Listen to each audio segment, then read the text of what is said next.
Welcome to Nine's Late News. I'm Kate Creedon. These are your headlines this Thursday night. Stop panic buying, motorists warned, and retailers put on notice as petrol stations start to run empty.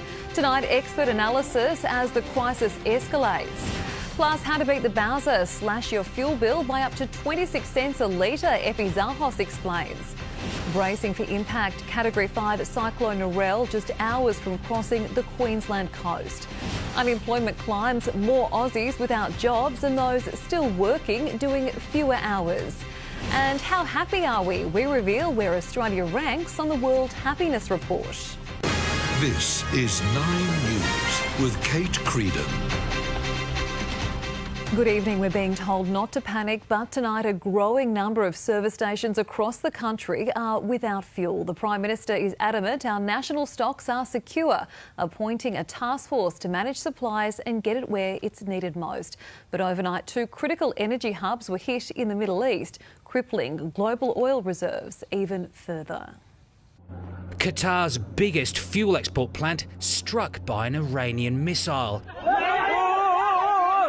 Another hit in Saudi Arabia, Iran avenging Israel's targeting of its own gas fields, an escalation in the war that's triggering another surge in the oil price. Productive capacity is going to be taken offline, potentially dragging out the energy shock for months, if not years. The longer the conflict the Middle East goes, the more significant the impact will be. Prices at the pump are to keep rising. Some regional service stations today paying 50 cents more per litre wholesale than they were just 6 days ago. The Prime Minister appointing Anthea Harris, the former chief of the energy regulator, as the National Fuel Supply Coordinator. To support coordination across governments and sectors. Her job to ensure fuel gets where it's needed, with the advice of every state and territory. The ACCC investigating anti-competitive behaviour by the major suppliers. Any price gouging is simply taking advantage of people's anxieties. It has nothing to do with the supply of fuels. My message to Australians is please do not take more fuel than you need. We have seen shortages. The government's not on top of it. Now it's asking the ACCC to fix the situation. Pressures elsewhere in the economy too. Unemployment lifting from 4.1 to 4.3% in February, mostly as a result of more people looking for work. Our labour market has held up remarkably well. But inflation from the war will be a handbrake on the economy. Higher fuel prices means higher grocery and farming costs, just when Treasury has downgraded its forecasts for productivity and fertility rates. All of this economic uncertainty and volatility is a reason for more reform, not less. It's a reason to go further, not slower. Andrew Probyn, 9 News. All right, I want to bring in Professor Alan Fells, former chair of the ACCC. Professor, good evening. Do you believe we are currently seeing price gouging by fuel companies? We've seen it certainly from the service stations and retail outlets who can be influenced by their big fuel company suppliers. For example, they put up prices well in advance of experiencing actual cost increases. Normally, they wait for 7 or 8 days between when the world price goes up and the cost feeds through and the petrol or diesel is fed to the service station. In this case, they jumped on day one. We know the ACCC certainly seems to think there is some evidence of price gouging here. What tools does it have to stop this? Virtually nil. Instead, they are talking about slightly indirect measures. For example, misleading conduct. If someone says, my prices have gone up due to war costs, and they haven't, that's misleading. But if they don't make that claim, there's no action can be taken. Yeah, you yourself were chair of the watchdog when the fuel sector was accused of price fixing. That was some 20 years ago now, and it couldn't be proven. Right now, as we know, an active investigation is underway. Could it be proven now? I think it would be very difficult. And there's not only the retailers, but the big oil companies behind them, BP, Ampol, Viva, etc. And I doubt they are colluding. They don't need to illegally collude and talk to one another and agree.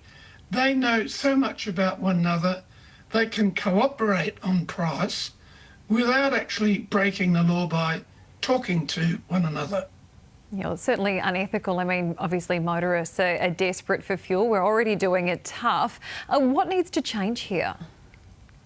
I think that if this war drags on for a few more weeks and there start to be real shortages, the government may have to put on a law that would in some way subject the big oil companies at least to scrutiny, to delay, to some flattening out, evening out of the increases. I think that might be called for.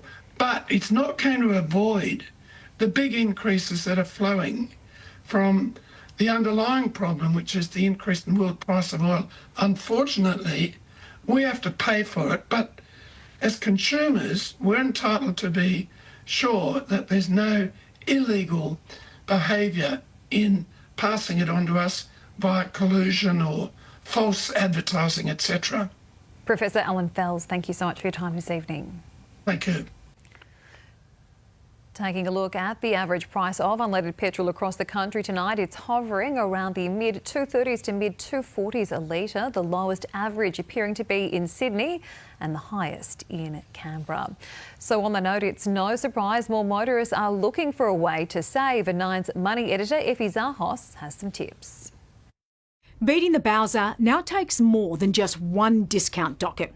It takes a stack. By stacking discounts, you could effectively slash up to 28 cents a litre. First, buy your fuel using a discounted gift card. You can pick these up through motoring clubs, health insurers, or if you don't mind waiting for the savings, cashback sites. Next, use supermarket discounts. Scan your Flybuys or Everyday Rewards card to land a 4-cent per litre discount. Step 3, stack these with state-based motoring club discounts and you could get another saving of up to 10 cents per litre. Finally, add in a store spend like a chocolate bar or a sandwich and unlock discounts of up to 10 cents per litre. Yes, you do have to spend to save here. Combine 4 stackable offers, a gift card, a shopping voucher, a motor app and an in-store spend, and you could effectively save up to 28 cents a litre. Now, this does take some elbow grease, but the easiest savings could be the flick of a switch. We've done some tests and it looks like between 3 and 4% in using an economy drive mode in your car. And if you add on top of that just a little bit less enthusiasm on the throttle, you can add about another 4%. If you drive hard, you pay more. Sport mode can use up to 26% more fuel. Moving to a more relaxed driving method, taking extra weight and wind resistance away from your car and pumping your tyres up, which all costs nothing, could probably stretch you somewhere between 15 and 20% extra economy. Bottom line, use a fuel app to find the cheapest price, stack your discounts, then make that tank last. Tropical cyclone Narelle is continuing to intensify with the Category 5 system barrelling towards Queensland's far north coast. McKenna Bailey is live with the latest.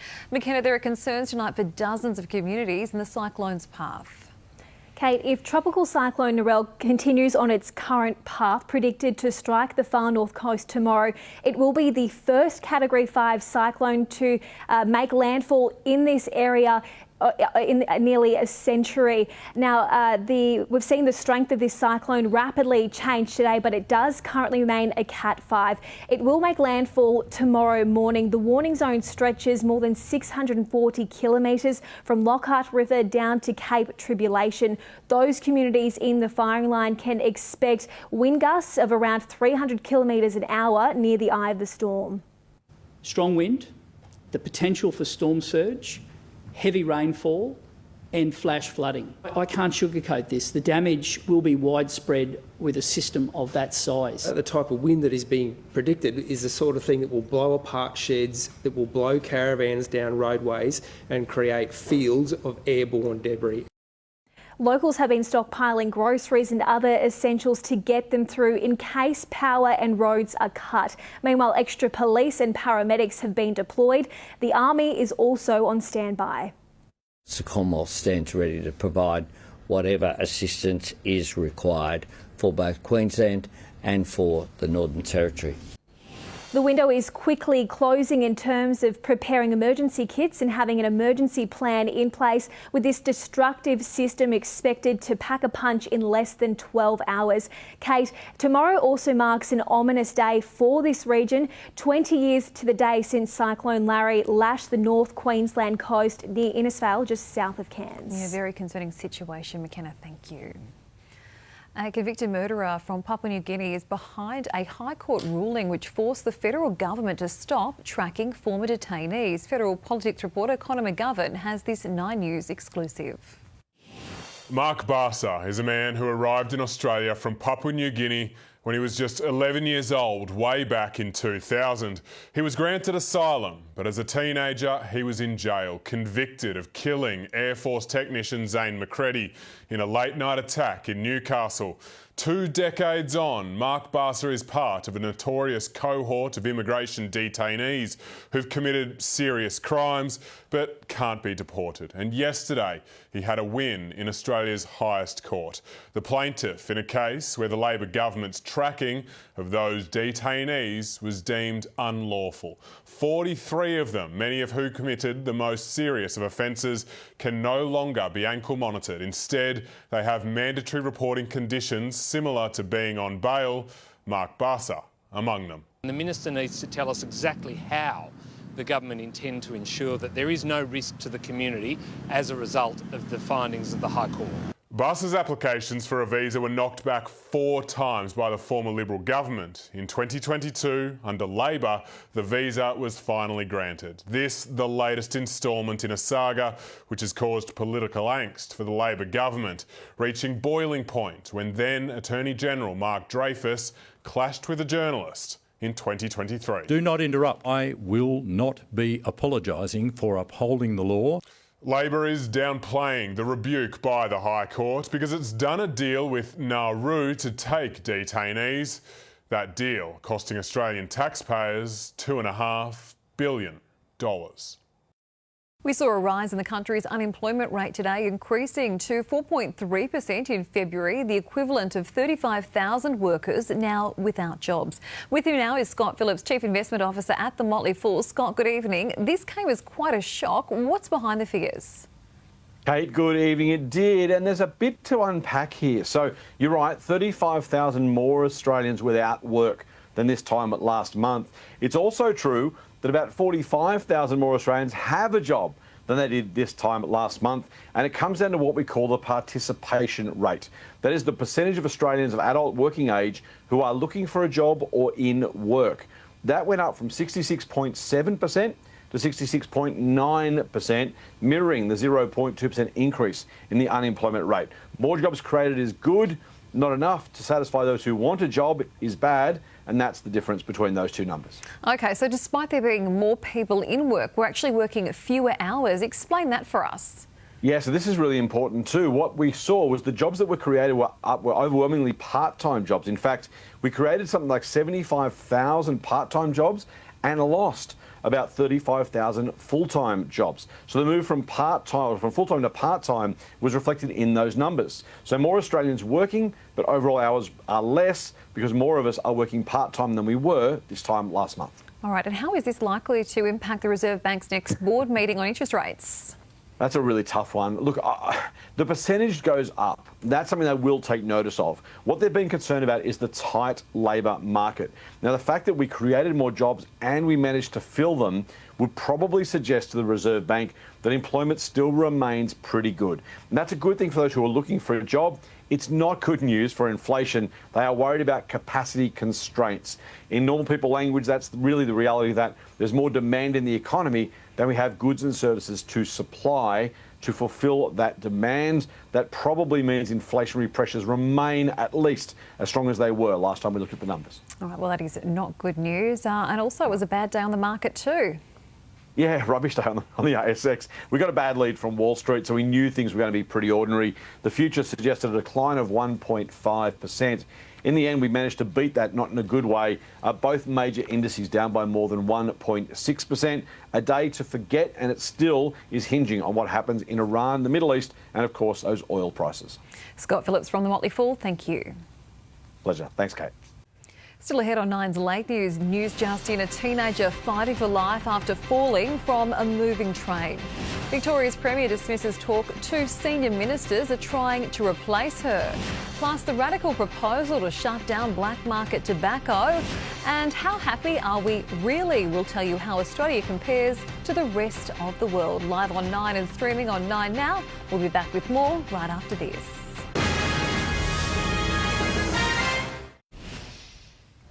Homicide police are at a home in Perth's north this evening after a woman's body was found at the property. Amanda Sabatino is in our Perth newsroom. Amanda, what's the latest?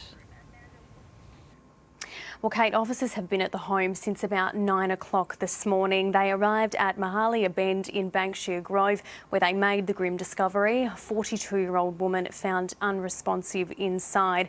Paramedics administering emergency first aid, but she couldn't be saved. The street partially blocked off as detectives and forensics continue their investigation. Neighbours telling 9 News they're shocked at the discovery. It's pretty devastating. We live on a pretty quiet street, so you wouldn't think that this would happen. So it's just really sad. I just feel for her and her family. It's just very disturbing to see this sort of thing happen. It is scary, you know, because we already have things happening around us, and now for that to happen, I mean, whatever is happening there, it's scary. Tonight, a man in his 40s who is known to the woman is assisting police, but so far no charges have been laid. Kate? Amanda, thanks for the update. To news just in, a teenager is fighting for life after falling from a moving train in Sydney. Emergency services were called to the track near Engadine in the city's south at around 8:15 this evening. The boy suffered severe head injuries in the fall and is in a critical condition. Victoria's Premier has rubbish claims 2 senior ministers are making backroom moves to oust her from the top job months out from the state election. Here's Ollie Haig. Jacinta Allen says any suggestion that her job's under threat is scallywag gossip, and it comes as speculation mounts that Labor factions are discussing a secret plot to oust the Premier 8 months before November's state election. Now, behind the scenes, it's believed there is real concern the ALP could face a wipeout because of Jacinta Allen's unpopularity. Deputy Premier Ben Carroll and Transport Minister Gabrielle Williams are touted to be the frontrunners for the top job.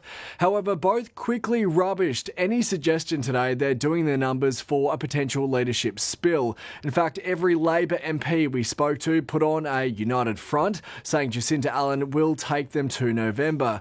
Now, if a challenge were to take place, Jacinta Allen would be the first Labor leader since 1999 to be forced out of the job. Only time will tell if this huge political story actually plays out.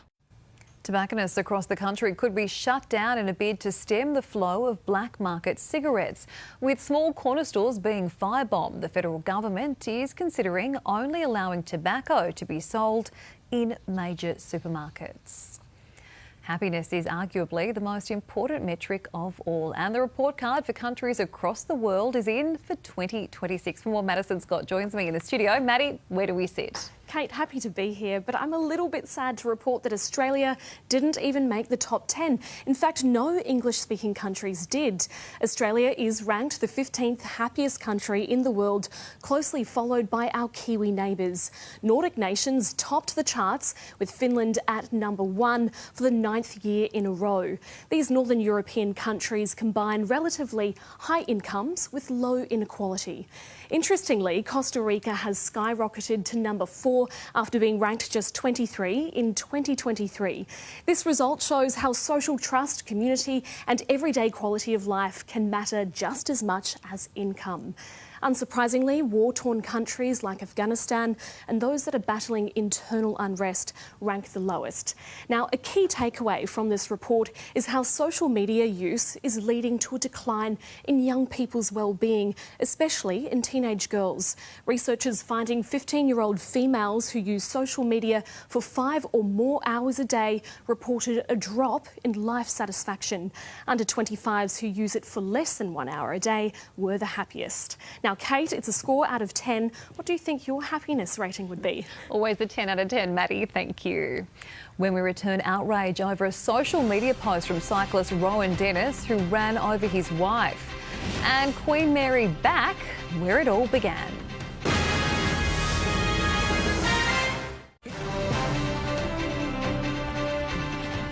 Olympian Rowan Dennis, whose wife died after she was struck by a car he was driving, has caused outrage after posting a photo of a car on social media and describing it as a weapon. Melissa Hoskins died following an argument at the pair's Adelaide home in 2023. Dennis was handed a suspended sentence and a 5-year driving ban.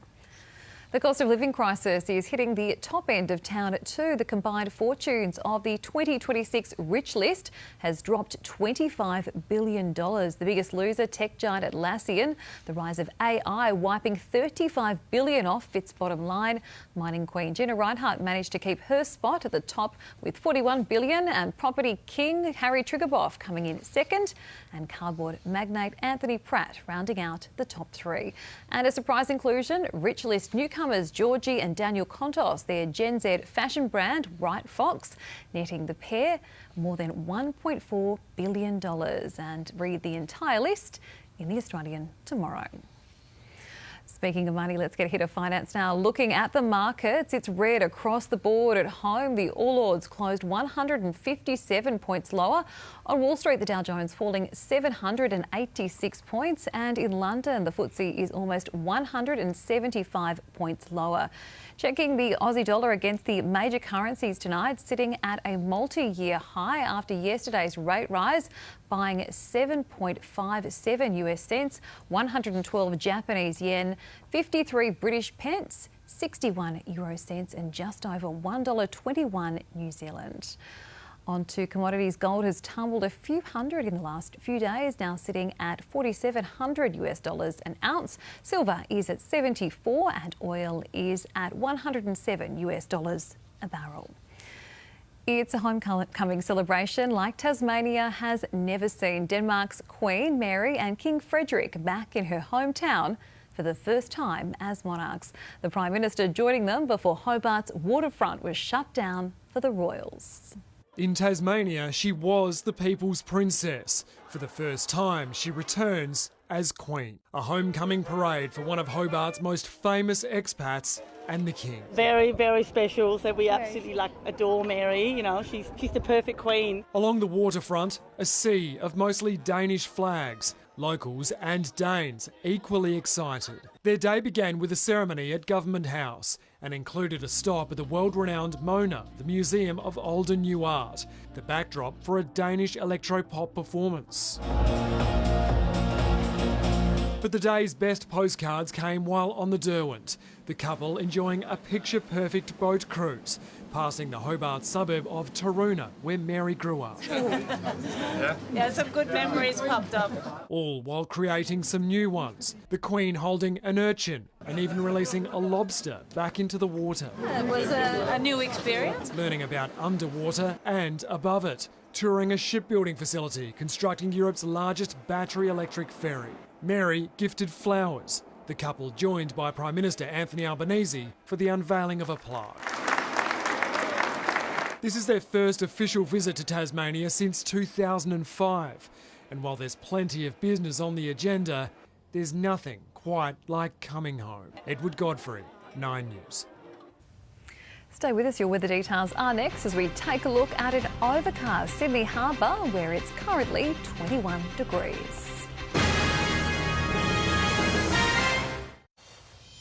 Taking a look at the weather around the country tomorrow, Brisbane can expect a few showers, 27 degrees. Showers for Sydney too, also 27.